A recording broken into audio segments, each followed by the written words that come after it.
अल्लाह ताला ने कुरान में अशाफ़ कहफ़ का जिक्र किया है, सूरह अल-कहफ़ आयत नंबर 9 और 10, जिसका तर्जुमा है, क्या आपने इस बात पर गौर किया कि असहाब कहफ़ और रकीम गार वाले हमारी अजीब निशानियों में से थे, जब वो जवान अपने रब पर ईमान लाए और हमने उनकी हिदायत में इजाफ़ा किया। आइए इस वाक़या के बारे में जानते हैं। जब वो उठ खड़े हुए और कहने लगे, हमारा रब वही है जो आसमानों और ज़मीन का रब है, हम उसके सिवा किसी को कभी नहीं पुकारेंगे। अगर हम ऐसा करें तो ये बहुत बड़ी गुमराही होगी। उन्होंने अपनी कौम से कहा, ये हमारी कौम तो अल्लाह के सिवा कितने ही माबूद बना बैठी है, क्यों ना वो उनकी इबादत पर कोई वाज़ेह दलील लाते। झूठा उससे बढ़कर कौन हो सकता है जो अल्लाह पर। जब तुम उन लोगों और उनके माबूदों से किनारा कर चुके हो तो चलो गार में पनाह ले लो, तुम्हारा रब अपनी रहमत तुम पर वसी कर देगा और तुम्हारे मामले में आसानी पैदा करेगा। बस वो गार में पनाह गुज़ीन हो गए।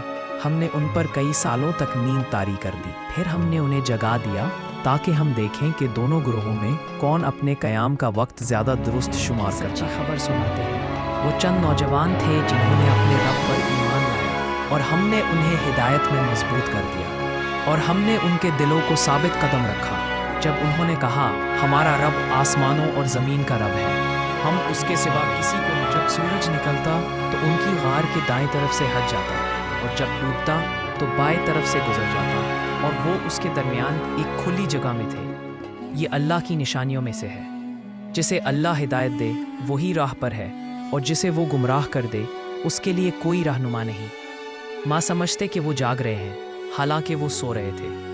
हम उन्हें दाएं और बाएं करवट बदलते रहते और उनका कुत्ता गार के दहाने पर अपने अगले पंजे फैलाए बैठा था। अगर तुम उन्हें देख लेते तो खौफ के मारे उल्टे पांव भाग जाते। वो आपस में गुफ्तगू करें। उनमें से एक ने कहा, हम कितनी देर सोए रहे। दूसरों ने कहा, शायद एक दिन या दिन का कुछ हिस्सा। उन्होंने कहा, अल्लाह ही बेहतर जानता है कि हम कितनी देर रहे।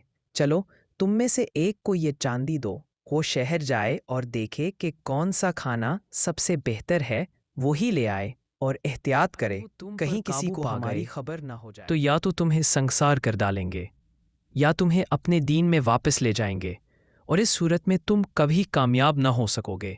इसी तरह हमने लोगों को उनके हाल से बाखबर किया ताकि लोग जान लें कि अल्लाह का वादा सच्चा है आपस में और क़यामत में कोई शक नहीं। कुछ ने कहा, उन पर एक दीवार बना दो, उनका रब ही उनके हाल को बेहतर जानता है।